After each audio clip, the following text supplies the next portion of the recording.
Shalom peuple de Dieu. Merci na batu nyonso bazolanda biso na émission na biso. Toza a liboso na frère na biso Aristote. Aza na témoignage ya makasi o nzamba sali na bomoi na ye. Tozaki na 3 jours ya veillée de prière, jeûne et prière. Na 3 jours wana ezalaki thème na biso ezalaki transformation ya vie ya mutu. Vie ya mutu oyo ya vie pe la mort. Il faut to ressusciter makambo nyonso o ekufaki kati na bomoi na biso. Frère na biso azalaki vraiment na ponctualité moko abandai koya église avant tout le monde. Azao ya na 16h boye ba ke veillé et bandai ko banda na 22h. Mais ye azaki oya avant. Nzambe a localisé ye na oyo ponctualité azalaki nango pour na Bible lobi obéissance eleki sacrifice. Frère na biso azalaki obéissant, azalaki koya ata pona a sacrifiaki makambo nyonso na ya sala katika ki ayaki kaka pona 3 jours wana susu abetaka piano aedaka na adoration. Nzambe a localisé ye. Bokoyoka ye. Bonjour frère Aristote. Bonjour maman. Frère Aristote. Eloko nini o nzamba sali kati na yo na 3 jours ya veillée de prière o to salaki o ebisa peuple de Dieu o bazotala biso sikoyo o tala kuna liboso. Peuple de Dieu shalom. Merci mingi avance na nzambe wa pesa opportunité ozala awa. Ezalaki pena facilité na ndenge na bandaki vi nange bandaki kokende naza papa me nazangaki musala ezalaki pena difficulté makasi pour na survivre na bana na mwasi nasenga musala pa yaya nanga banda kala mpena mais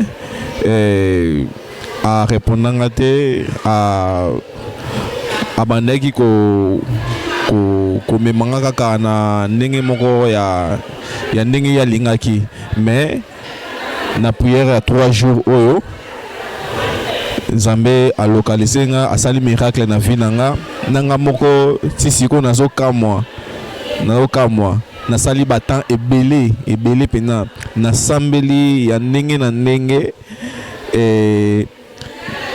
nazwaki ya noté mais lokola nazalaki na kondima pe na obéissance na 3 jours oyo Nzamba salinga miracle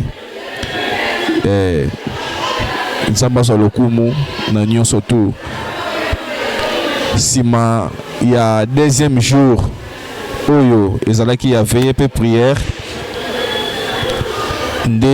ndeko nanga bengaki nga azulaki nga musala pe 3e jour nango nakendaki pe nasali teste na musala place ndeko nanga memaki nga pe na minutes oyo naza moko ya batravers ya empresa wana naza moko ya maître principal à travers ya Nzambe à travers ya baprière oyo elekaki à travers ya nous wana pe nakose rappeler na liloba moko pa ya ayebisaki biso oyo ya kobondela na kondima oyo ya kobondela sérieusement akozwa yano yango wana naza témoignage munene mpona koloba na peuple de Dieu ke nazwi musala ngai oyo nazangaki musala à travers le sambo oyo à travers ya 3 jours ya veillée prière nazwi musala.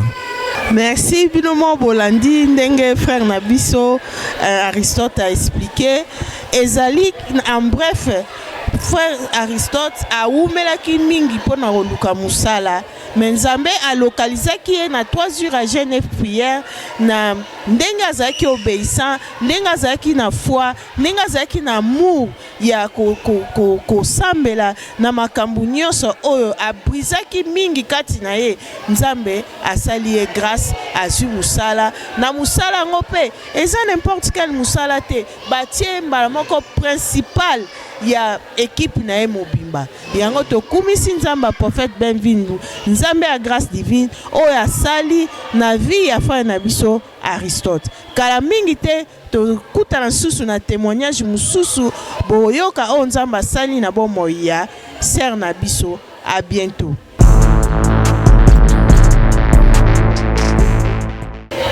Shalom maman Chantal. Shalom Irmana. Est-ce que okoko tala kuno ebisa peuple de Dieu nini oyo esalami na vie ya mwana oyo? Ezalaki na butu tolalaki na monika mwana akwei. Tangu mwana akwei alamuke moko apres akwei akufaki penza bandeko nanga mwana akufaki azalaki lisu na azako respect lisu takomaki malili nga na bengi na ebisi mwana bobenga pasteur tango kaka bengi to bengi ye pasteur andimi mbala moko pasteur asali mabondeli mwana lamuki mwana banaye kolela te yeyo mwana abandi kolela yeyo azalaki penza kokufa yeyo mwana yeah. Merci binomo bomoni tokopesa micro pa mama ya mwana a expliquer pe oyo nini elekaki na vie ya mwana e. Shalom igreja. Vim agradecer ao profeta Benvindu pelo que fez no meu filho, porque no dia de ontem fomos no hospital. Quando nós chegamos ao hospital, ele estava falta de ar, então colocaram na bomba, começou a respirar. Quando voltamos, pelas 23 horas em casa, dormimos por volta das madrugadas, ele começou a apresentar aqueles sintomas, começou a chorar, se bateu com a cabeça na parede. E também a mãe pegou, já estava frio. Quando ele estava frio, ele já estava morto. Ligamos o profeta Benvindu, começou a orar muito conosco. A criança, onde começou já respirar, voltar novamente à vida. E a criança está aqui, está a brincar, está a bater palma até na igreja, ele bate palma, brinca. E viemos agradecer a Deus. Yeah, merci. Binomo boyoki mwana azalaki deja maladi bakutaki mwana kufi azalaki suna vite tango babengi prophète Benvindu tango asambeleli ye mbala mwana telemaki na briskema na makasi nyonso atelemi mwana ekozwa vie yango ezali un témoignage moko makasi na oyo nzambe asali kati na mosali na ye prophète Benvindu na prière oyo ebikisi mwana oyo kala mingi te tokutana su na bino na émission na biso ya mosali na nzambe.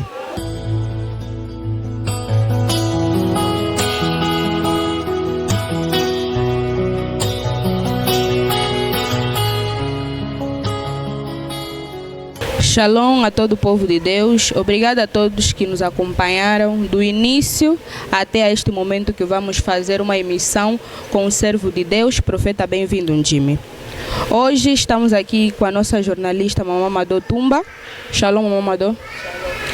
E estamos aqui também com o servo de Deus, profeta Benvindu Njimi. Shalom, profeta Benvindu Njimi. Shalom, Gudelina.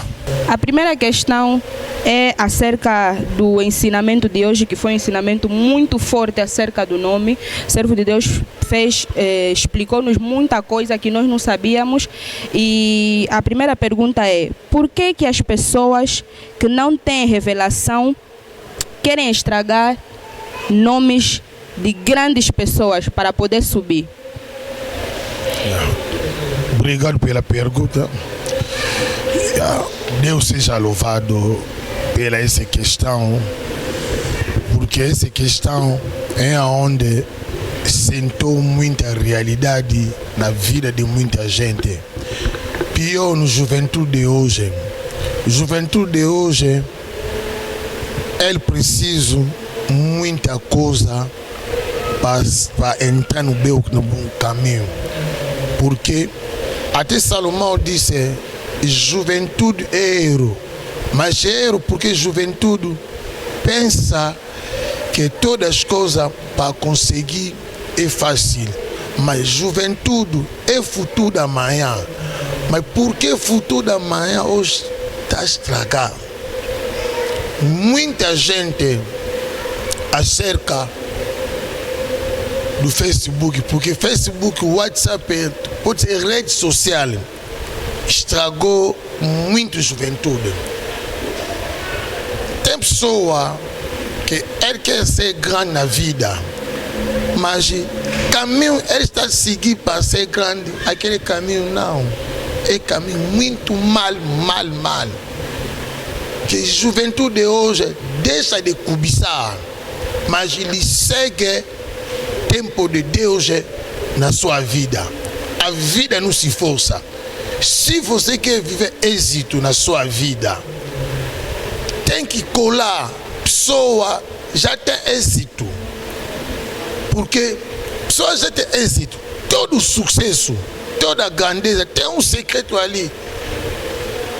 Mas hoje, a juventude de hoje, ele para ser grande, é melhor ter que começar a ofender, procurar problema contra a pessoa, já tem nome grande. Agora, ele quer sair, ele quer aparecer atrás do outro. Se você quer aparecer, trabalha,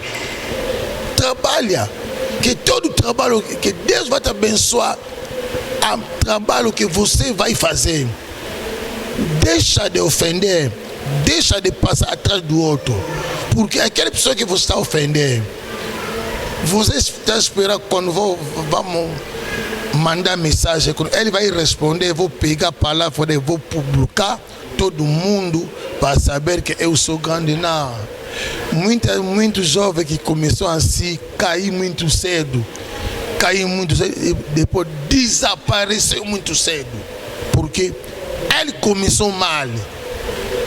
Sucesso na vida depende da vontade de Deus. Se você quer ser grande, Deus não vai ser grande. Primeira coisa, seja humilde. Seja humilde. Obedece mais velho. Obedece menor na ideia da sua vida. Obedece todo mundo. Tem que ser homem de revelação. Porque não pode trabalhar sem revelação. Na outra página pode dizer homem de visão.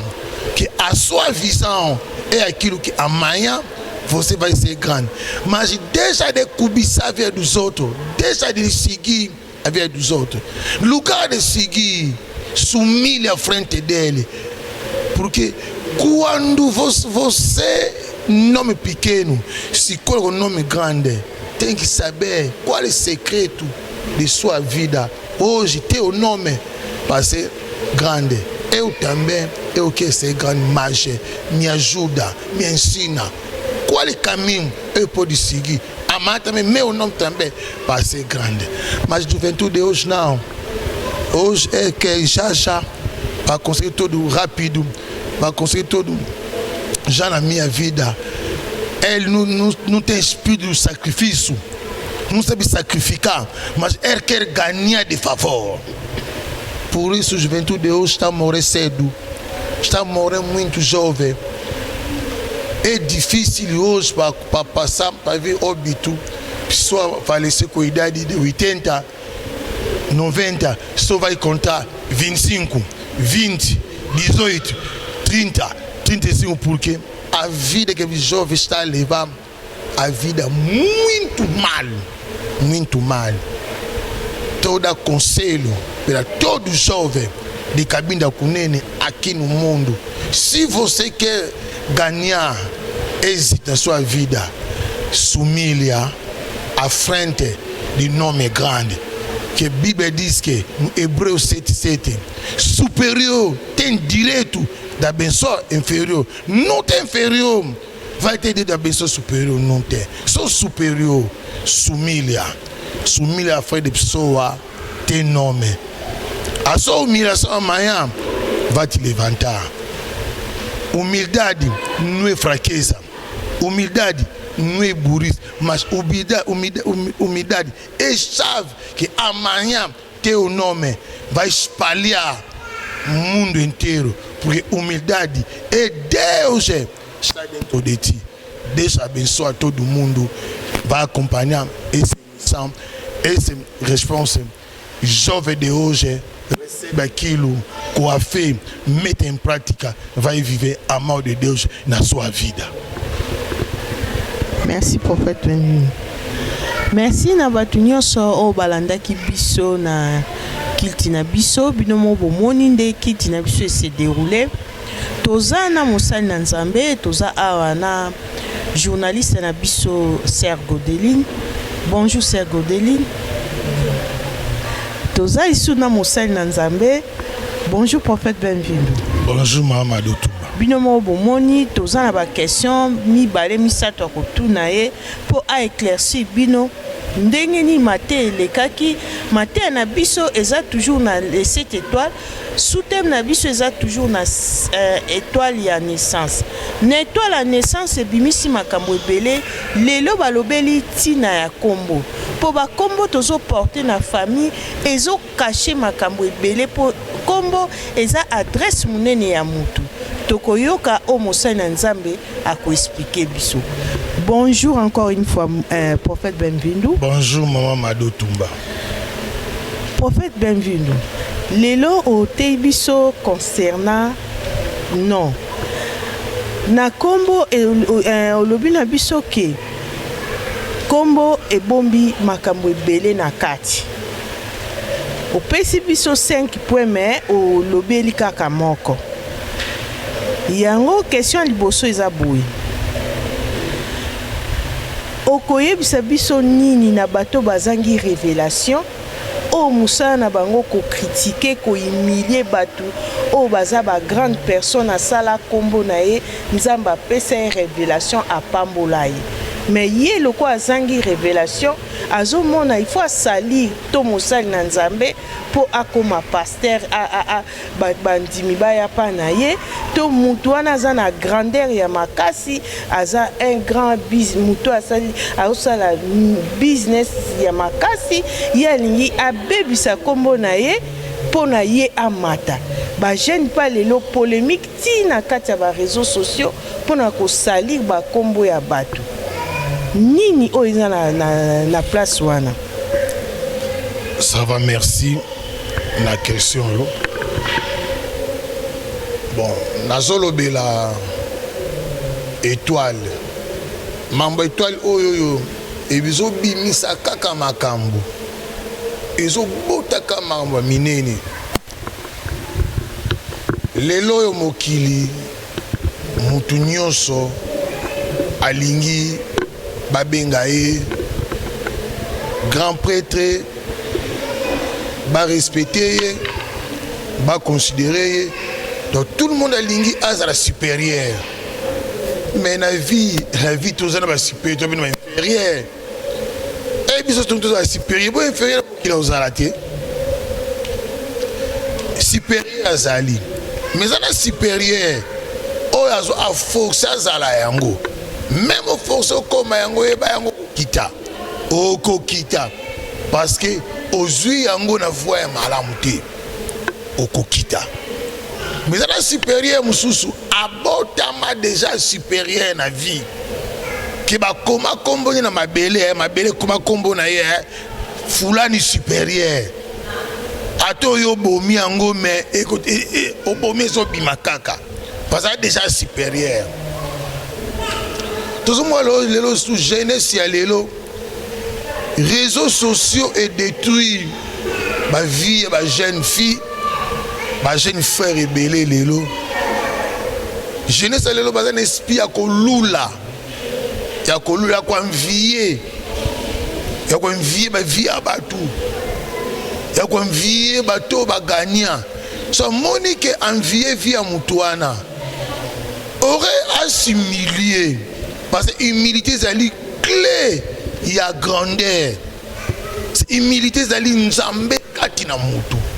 Il y a boy qu'on s'humilie, qu'on soit humble. Habiter, oh. Si on est humble, on est yuma. Na mikiti se pa na e. Na ibi on sala. Na ola kisa nga sa maele. Asali nini? On va TikTok ça na ngwana. Ba Facebook, WhatsApp pale. Abani ko critiquer. Kofinga mutoyo aza grand akanisi ke na nzela kofinga ye nde na ko bimela nde ko bima jamais pour kofinga mutu bima jamais pour kofinga mutu ne jamais e bashaka bato minene wana atofingi bango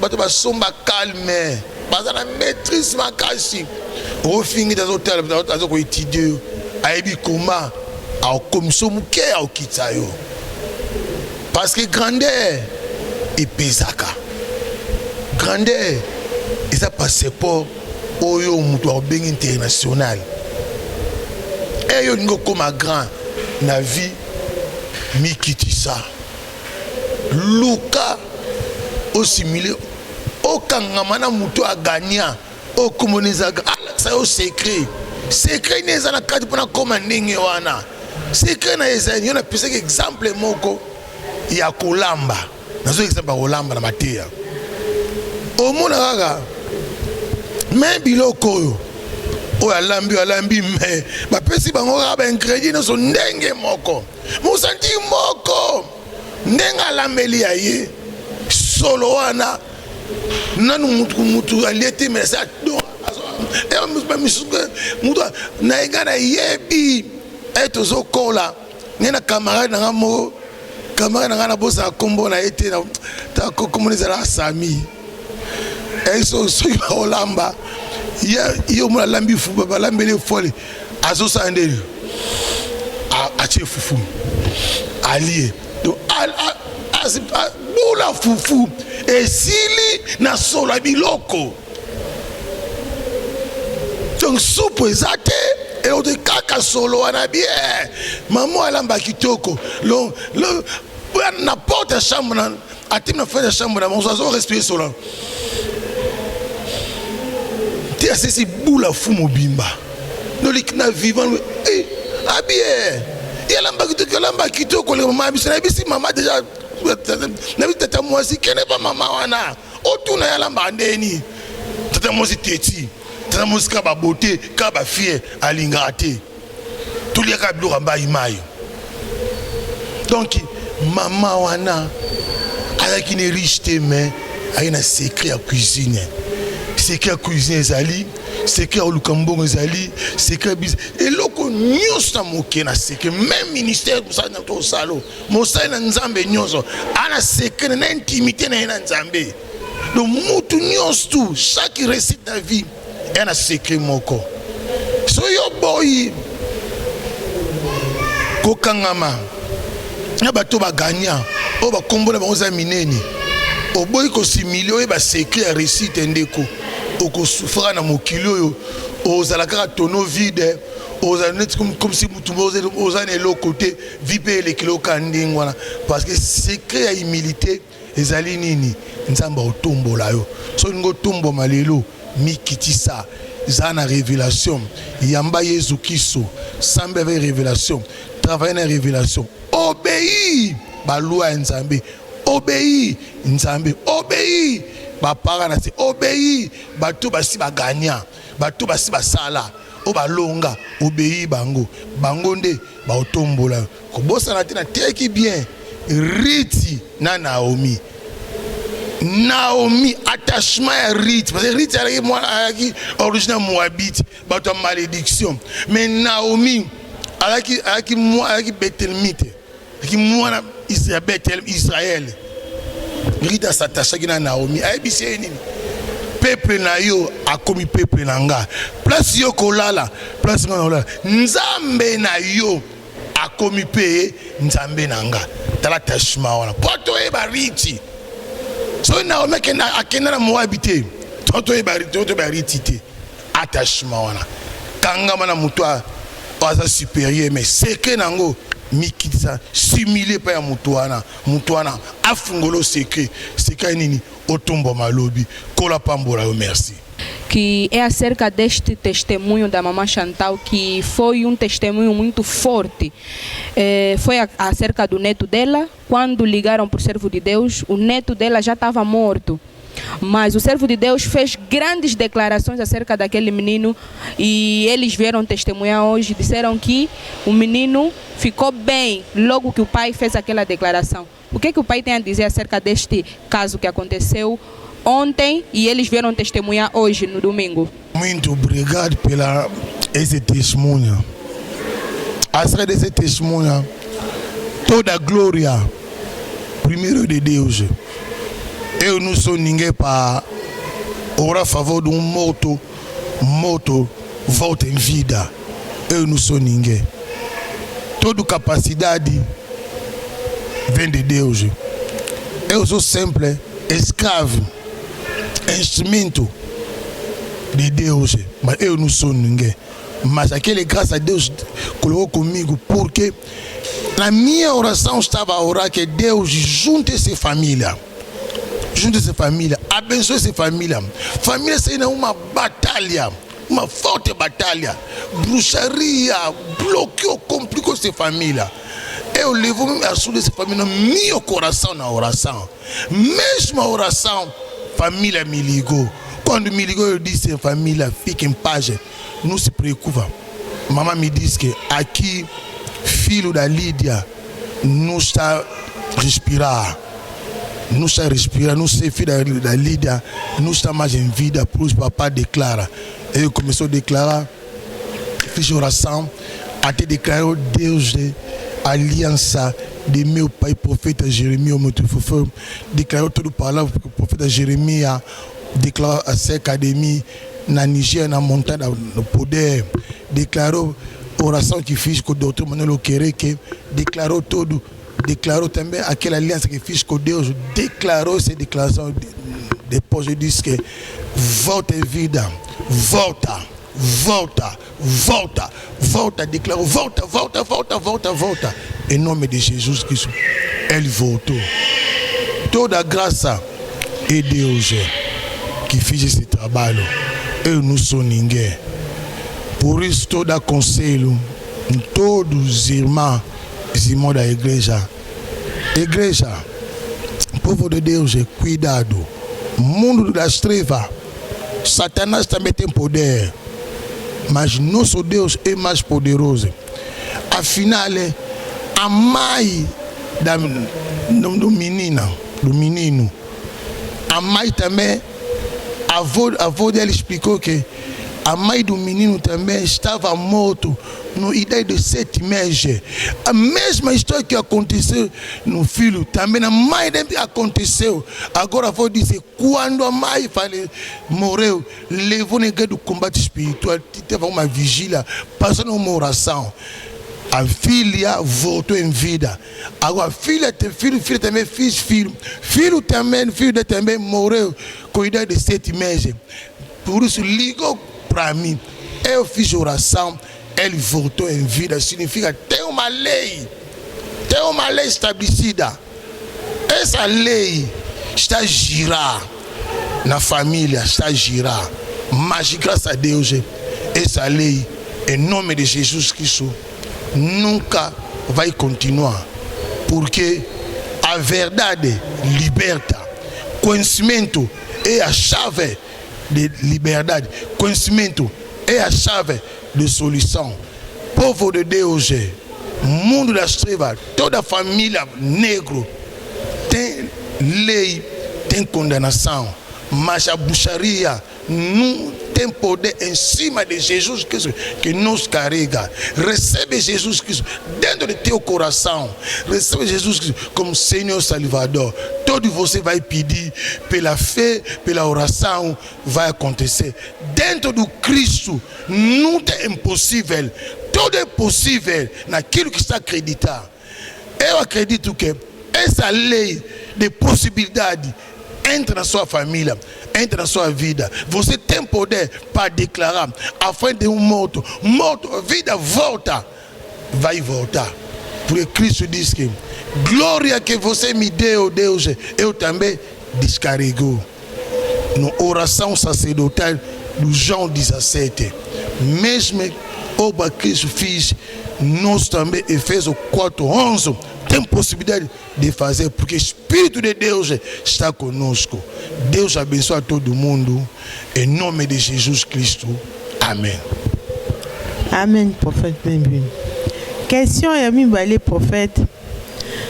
Tomoni témoignage makasi epa ya maman Chantal. Maman Chantal abengaki na butu mwana na ye asi akufaki. Azalaki su na vite. yango wana tozotuna prière nini oyo osalelaki ye mpo mwana nazonga na vie et puis atémoigner lisusu ke likambo esalami mwana wana koko ne yango mpe esalamaki pa mama na ye oyo explique biso. Ça va, merci. Premièrement, tu es sorcellerie. Bando occupé, ma casse. Tony et bangote. Pour tous en avoir un kilo. Ma famille n'a biso bazali. Bango bazapona onyoko la biso. Ko combattre biso. Mais quelque soit n'engo tout ça ka balongi. C'est bango ne bazwa na balouette. Tani ti loi établie la liberté ya maman. Oye salameli koko na ok mama ya mwana wana pe na âge à 7 mois ndenge mama confirmé quand le même problème comme la kai akufa kapé mais maman a joué mema kai une église à combat spirituel akutaka veiller basambela papa na vie basambela et mwana sa nini azonga en vie so er salameli bango et salameli kokone ayebisi mwana ekopaninge tokobangela kote tobenga tosambe tobenga pasteur babengi pasteur babengi ngai mpe na ndeko osambela mpe mpona ka na bango donc ko appel na bango ecorrespond ngai mpe na ndeko osala ka na bango na prière nayebisi bango ke bobangela kote wana bayebisi kata problème moko te bobangela kote bozala na kimia problème nini oyo te nde tozoloba mwana Lydia ayope maté a commis pure maté aza sous-souté na bi jamais tout samba tine ba no sambela prière c'est bisinga utiliser langage ya alliance la prière ya alliance na sali prière ya alliance o nzambe asala nanga ndakuta nanga na sali prière ya alliance o ya père nanga prophète Jérémie ninga sambela ngai yes prière sera na Nigeria mamba déclarer pour ngai na répéter yango na sali prière docteur Manuel Kirika sambela pour ngai na zima loba no so na poser yango na vie ya mwana wana ai na chasser l'esprit na chasser ba loi tabi na kati ba loi na kati ba condamnation après avoir prière wana ndi mona senini ay ko ganga agangi azongi en vie donc mwana kufaki asekui azongi en vie ezanga pasteur tim na sekusie ça veut dire na sekusie na on est comme le lendo comme une zone des angati na zaka simple instrument ya nzambe on nzamba ache azo ko utiliser nazala nga kaka esclave pamba nazala nga moumbo nzambe ngala bikisa mon effort na ngate muto sali mamu zali nzambe donc nzambe nda sala ki me libota na pe bazaki na kondima bandimaki nzambe yango bamonaki miracle wana nazo pesa conseil to yeba ko kata ba lien ndeko yeba ko kata ba lien to na de combat to na combat ya foi na combat ya ba lien tous les deux combats diable a otika ote ndeko rosa kat na Christ mais soki oyebi ko kata ba lien na yote oko simba bible oko douter Yesu wana ena yambi Christ faut na kata ba lien donc kata ba lien libota parce que chaque famille et na réalité spirituelle faut yeba ko kata ta famille avant makambo ko na prophétie qui pona mwana na Lydia na loba qui déjà suivi na sabane da osambela ye donc nzamba za suivi ka danger moko eso na libota mais na nyonso tout l'autre osambela ki na vérité nzamba pesi solution donc kata ba lien na yo sambe na vérité yamba Yesu Kristo lelo zake o église moi délivrance mko kimindeko obéissance et l'équipe kao yeba ko obéi balwa nzambe obéi maloba na nzambe tchengo na misala oko vivre tamule ko bosse na te diable azarisé mokilo eza nzambe me nazo konza ezali diable donc ndeto tozala ko la binemi na ye tozotam to binemi ya diable ennemi alinga bolama ennemi na été faut yeba yango donc nazo te yo za distraction la muka landa kana na so grâce divine mambo beleza awa oko bénéficier oko prendre ko la pambola merci. Amém. A próxima pergunta, servo de Deus, é acerca dos 3 dias de vigília e de jejum e oração que foi dias que Deus mesmo operou na vida de muitas pessoas. Hoje, domingo, duas pessoas fizeram testemunho acerca do milagre, da grandeza que Deus fez, acerca desse trabalho que fizemos de 3 dias de vigília e de jejum e oração. Servo de Deus, a minha pergunta é, para fazer esses 3 dias de vigília e de jejum e oração, servo de Deus teve uma revelação vinda de Deus? Obrigado pela questão. Essas 3 vigílias, Deus já me revelou acerca da primeira parte do ano. Dia 30 de junho é um dia terrível, muito terrível no mundo das trevas. Aquele chama Reunião Mundial da Bruxaria. Grande reunião mundial da bruxaria. Cada bruxo vai vir com papel, com pele do animal. Ele vai escrever o nome da família dele. Cada bruxo vai vir também com unha, cabelo, para de roupa, para levar um sacrifício, para aumentar a condenação na vida do cristão. Muito cristão começou muito bem o ano, mas terminou mal, porque ele não sabe o segredo de dia 30 de junho. Mas eu já tinha essa revelação. Por isso Deus me deu a revelação para ter um sacrifício de 3 dias. Dia 28, 29 até dia 30. Nós entramos em um sacrifício forte. Esse sacrifício para cancelar, para bloquear, para anular todo o sistema da bruxaria familiar, ancestral. Por isso nós estávamos nesse sacrifício. Esse sacrifício, cada sacrifício tem êxito. Resultado, esse testemunho é aquilo que aconteceu. Mas teve também pessoas também negligenciou esse programa. Mas tem muita família agora está a chorar. Então outra família também tem caso difícil. Até na Europa, aí que aconteceu aquele jogador ali, Diogo Jota. Ele foi sacrifício do meio do junho. Dia 30, levou aquele grande jogador no sacrifício. Por quê? Ele não tinha revelação acerca dessas coisas. Diabo não é nosso amigo. Diabo é nosso inimigo. Povo de Deus, acorda. Dia 30 de junho, todo o povo de Deus, em qualquer lugar do mundo, não pode dormir, tem que vigiar.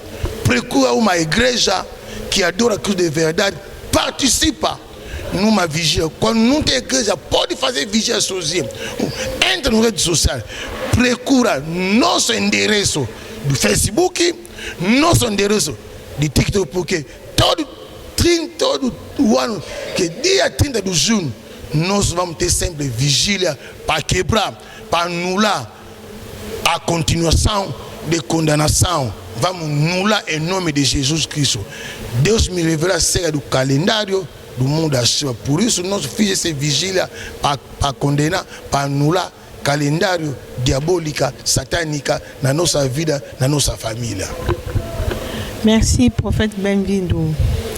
Na ndenge ozoko expliquer biso question ya suka eza boye.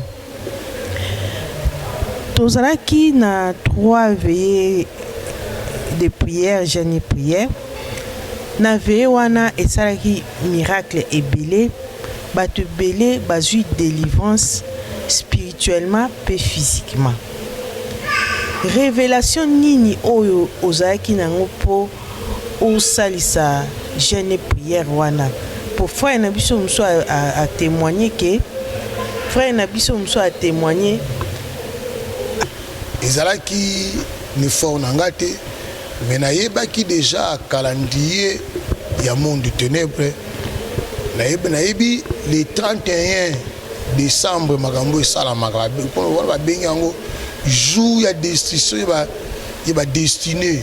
Ce que va ça la continuité nango le 30 touché parce que 6 mois la première année au ba bloquer qui ba loka qui ba kunde ba destiné na bango ba projet na bango na désert à ça bakozonga sur les 30 jours pona basala continuité ya kokunda ya kobakisa baprofondeur ya mabulu o baloko bakunda te so bakola bakochasse poani bakunda to baboma yo kufa yango wana nazoki message ande nzamba ba tosala 3 jours ya veille ya jeûne tokosaki 3 jours ya jeûne pe veille prière yango ne pesi résultat et pesi lelo oyo bato bazwa ya msala ça ba témoin eza mingi eza ba mingi des fois dimanche soir susu ba nderomi ba yete msuba ba tie ba faiblesse a pongi di balala pendant 3 jours ba récupérer donc ba témoin eza mingi tokoyoka su mususu donc eza wana kaka pona ko détruire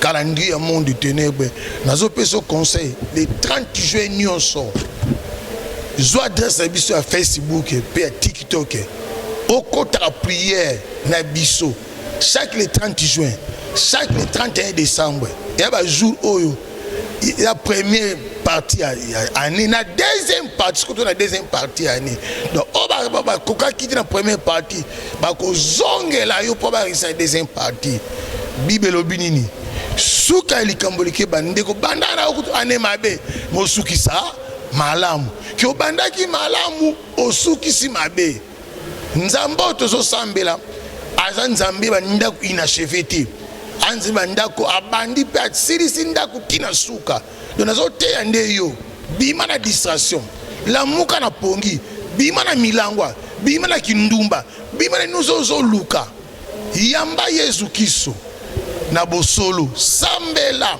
avec révélation parce que révélation des ali clé ya victoire révélation des ali clé ya délivrance en vie na yo donc ndenge zawana ndenza ma révélé biso makambo to salaka yango chacun to zaka na présence nzambe tikisa koya to tisuka mission na ngana sena moyo oyo atanga mission sili mais continuité na zana bana spirituel bana pe biologie base o ba osala continuité ya makambo ya vérité tina kozonga ya Yesu Kristo kola pambola yo merci.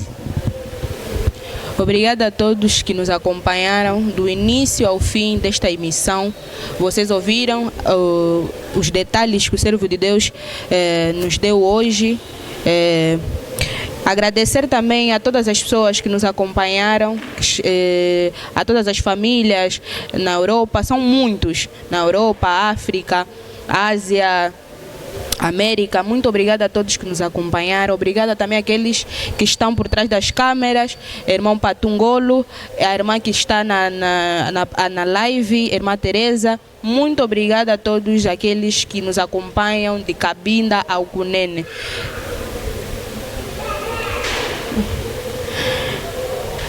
Servo de Deus, quais são as últimas declarações que o servo de Deus tem a dar para nós encerrar o culto de hoje, a emissão de hoje?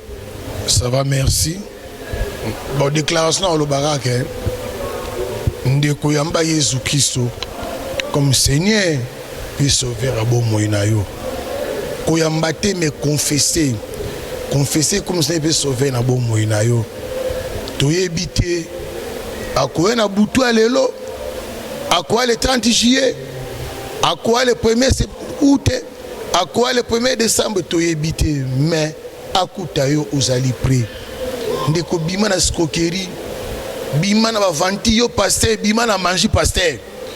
Pasteur bima na manji, tik bima ko tika ko zambonga batu. Yanda kwa nzambe okenda kubokenda komela masanga.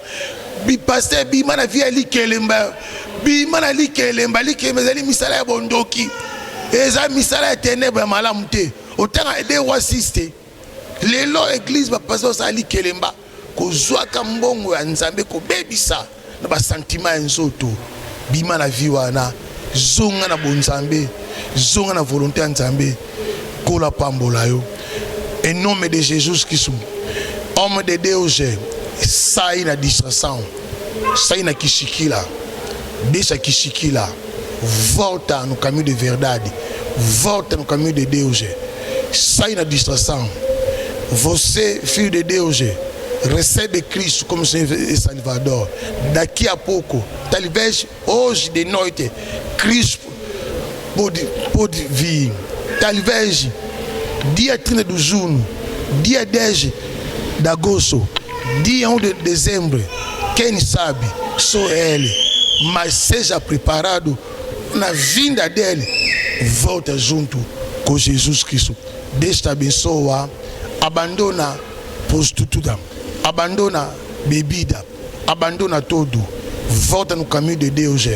Deus está te esperar, Deus te abençoa, em nome de Jesus Cristo, amém. Amém.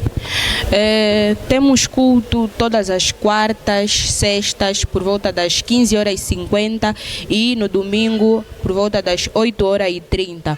Nós estamos localizados no Golfo 1, Rua 3, número 295/A, ao lado do Mercado Arreio.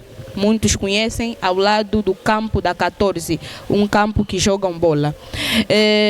Muito obrigada a todos que nos acompanharam.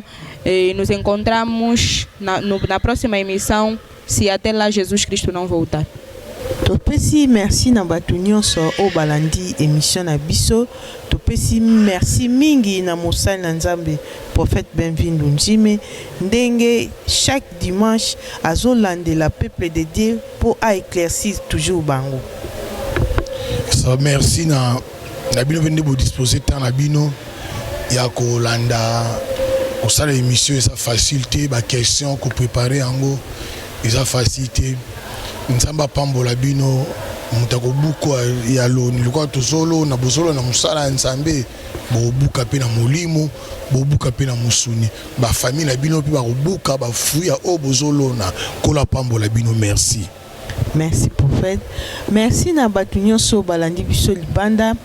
Merci na staff na biso eza na sima ya rideau. Merci na frère Patungolo na tête na sœur Teresa. Merci na Mama Mayamba na Vundes na Allemagne na Libota na Mobimba.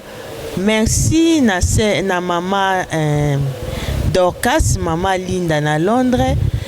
We miss you. We waiting for you to come here to see how we are looking for the God here in Angola. Please, you can come and you join us to our church to Graça Divina. Merci Mama Linda waneza maloba na yo po biso pe toza na besoin na yo oya pe omona nde nini ba prière na biso pe elekaka. Distance eza barrière te bosa makasi toza pe na ba vacances boyaka pe awa bosambelaka bino bolingi ka bato nyonso libanda bolingi ka vacances kaka na Europe. Awa pe tozozela pe bino pona église na biso pe emata ekoma pe na niveau moko ya esengo bato libanda baye bato oya abaye tosangani toyebana pe malamu. Merci na bato nyonso o balandaka biso. Kilti na biso ya semaine ezali mercredi, vendredi. Mercredi eza kilti ya victoire na 16h ti 19h. Vendredi eza kilti ya prophétie na 16h ti 19h. Numéro à Mosali na Nzambe ezali plus 244 922 07 86 76. Numéro à Mosali na Nzambe esalaka 24h/24. Soko bengi ezaka makambu oyo etali spiritualité ya Nzambe. Ye atalaka baka o eza spirituel. Okoko kende na hôpital ba moni maladie te, mais ye kosambelela yo tango obelela Nzambe akosala kati na ye po a opérer na bomoi na yo. Bien aimé bo ezitaka te, numéro eza yango toujours partout na WhatsApp, na Facebook, na Instagram, na TikTok. So bokoti na ba page na biso bomona ndenge ba intercession prière eza makasi okoko luka pe problème oza nango okuta ba sujet o eza na Facebook, TikTok na Instagram oyo kosunga yo na famille na o distance eza barrière te. Toza siège na biso eza en Angola na Luanda na Golf 1 Rua 13 numéro 295/A en face ya supermarché à Rio na campo ya 14. Merci, tokutani mercredi, soki Jésus-Christ a été.